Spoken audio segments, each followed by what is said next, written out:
game plan? You know, it really was a weird game. I was saying to the quarterbacks, it was just really a weird game. I can't remember really being in a game like that in a long time. Just that first preseason game or first regular season game, you know, new head coach, new coordinator. I give them some credit. You know, they brought some looks that were kind of out of left field, and it was hard. It was a tough day. It was great to find a way to get the win. I thought our guys played extremely hard. We had some self-inflicted wounds, which hurt us. That's uncharacteristic for us. And when we do that, we're not playing at our best level because we're not great when we're behind the sticks. But new week, new challenge. Didn't play well enough last week. Didn't coach well enough last week, but got the dub.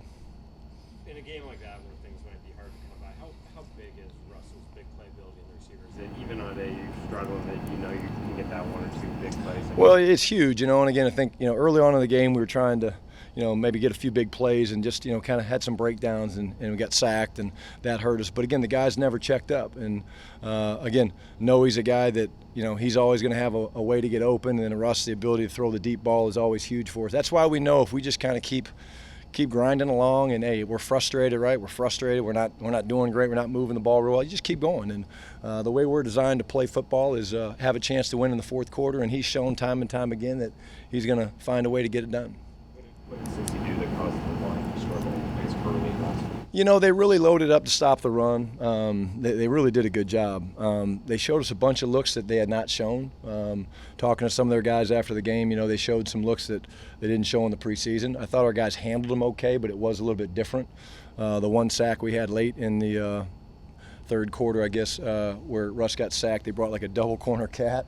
I mean, it was a really good blitz. It was a better call than I had on at the time, and we just didn't execute it very well. So again, that's the fun challenge. Like we talked about that last week. We didn't know. I mean, we weren't sure exactly what we were going to get, but it's no excuse. We need to play better, and I think our guys understand that. And we'll do that this week. You think your reputation now as an offense is preceding you, and teams are going to stack the run and dare you to go deep? Ray, I don't think so. I think again, we didn't play to our capabilities. They did a nice job. They had a good plan.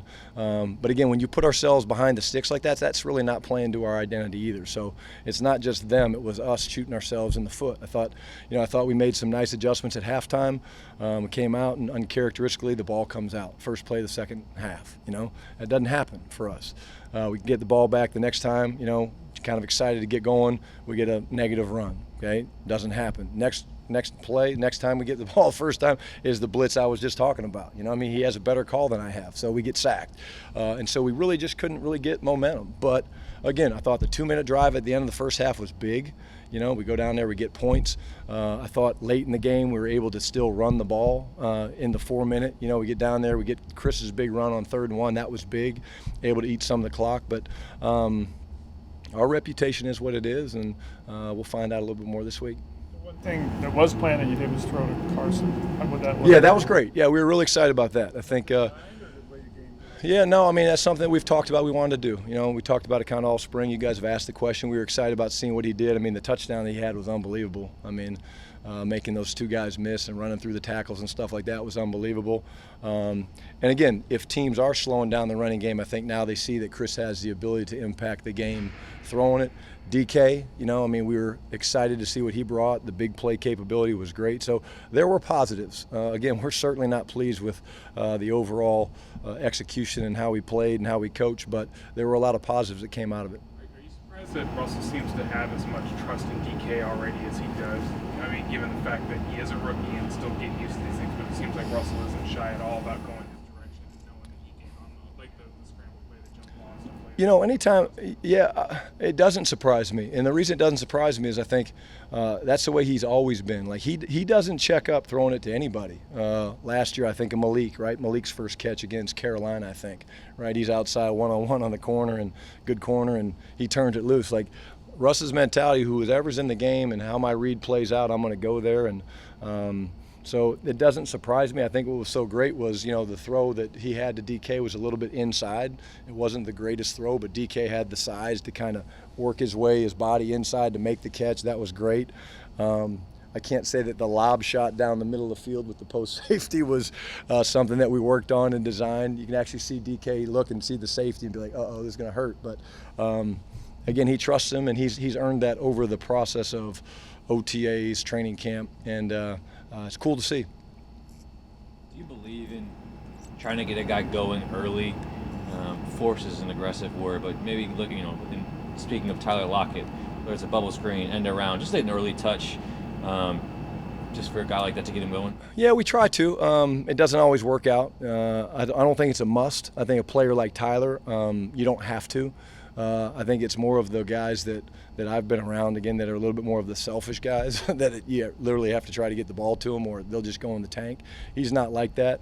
He was great communicating on the sidelines. They did some good things taking him away.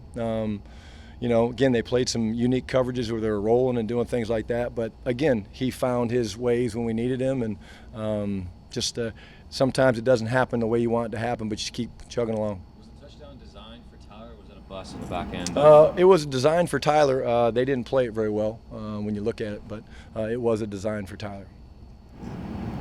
Is he going to need to get used to that? I mean, getting some more attention or having some teams do something? I think so. I mean, I think people know he's a really good football player. The more DK makes plays, that certainly helps. We've got lots of guys that can make plays, but he should get used to seeing more attention, I think. But again, he's the type of guy that he can work even when he's getting double teamed. He's got the awareness. I think we've talked here. He's got the awareness to get open because he's so smart and so instinctive.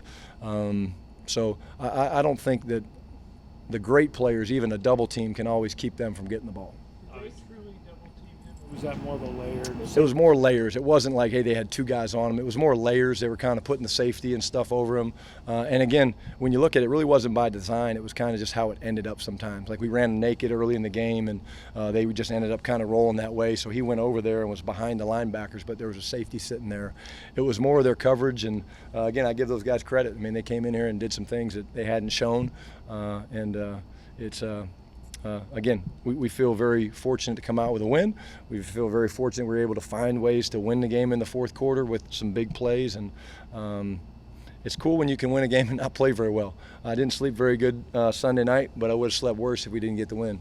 Pittsburgh obviously is not coming off a game they liked, but just overall, when you look at their defense going back last year and everything else, what do you see? I mean, really big and physical up front. If there's three better interior defensive linemen than those guys with Hayward and the other two guys inside, I mean, just they're really big and physical.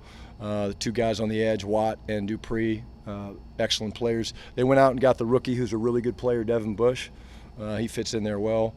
And then, the secondary does a nice job disguising some of their coverages. So, again, kind of like I was saying about us, they didn't have a very good game, but I'm sure we'll see the Pittsburgh defense that we're used to seeing. Have played there a number of times. It's a very challenging place to play just because it's so loud and the fans get into it. It'll be their home opener. But very, very good test for us up front with that front seven and all the pressure packages and things that they do. A lot of respect for Coach Tomlin and Keith Butler, the DC. What could it mean for you to get Mike Cotty back to the mix on that one? Again, just a guy with veteran experience. It's been good to see him getting some reps. It would help. But I thought Ethan did a nice job in there. Again, you're never going to play the whole year with your whole offensive line. It's just part of the game. But the more our guys can play together, continuity is a big thing with the offensive line. And it's not just in games, it's in practice. So the more we get those guys playing in there together, that will certainly help. These guys obviously will have some challenges that they present from a blitz package, which, again, we call it the nonverbal communication because it's so loud that they have to feel each other's movements is important. Still Blitzburg of years have gone by, or are they a little bit? No, they're still Blitzburg. They didn't show it last week against the Patriots, so I'm sure they're saving some of it for us. But they're certainly they deserve that reputation because they come from a lot of different spots. They play hard, well-coached team. So it'll be a really good challenge. But they're still very fitting of that tag. Really any teams that excel behind the sticks, but when you say that's not our game plan, we need to stay ahead, is there something you can do to remedy where even when you get behind the sticks on first down, you're not necessarily having to punt drives and just say we'll get them next time? Yeah, it's hard. I think that's one thing that we looked at as a staff this week. Maybe some other calls or things that can help us. But again, like when we looked at the third down numbers, we came out of it really frustrated. But really, when you look at it, I think we were 4 of 7 on 3rd and 9 or less. But we had 5 that were 3rd and 16 plus. So, I mean, you know, shoot, I was over there booing, you know, like, what are we doing? You know, I mean, just, gee, what are we doing? You know, I mean, but again, we own it. And, you know, that's not the position you want to put yourself in. Is it difficult? Sure. And then, of course, as the play caller, you've got the responsibility to understand how the game's playing. You know, it was back and forth. So on some 3rd and 25s, yeah, I'm going to hand it off. I'm not going to apologize about that. I'm going to hand it off and let Michael Dixon hit a boom punt. And maybe if the game's going a little different, maybe you try to take different shots and things like that. But that's my job as a coordinator, is to kind of, again, feel what's going on, how the game's playing out. And, you know, I told the guys there's not a lot of great calls on 3rd and 22. I mean, they're just it's funny. Again, you get on the headset, you start asking for suggestions, and it's like you're on an island by yourself. Nobody says a word. So. Anything else? Thanks, Coach. Good. Thanks, guys. Thanks.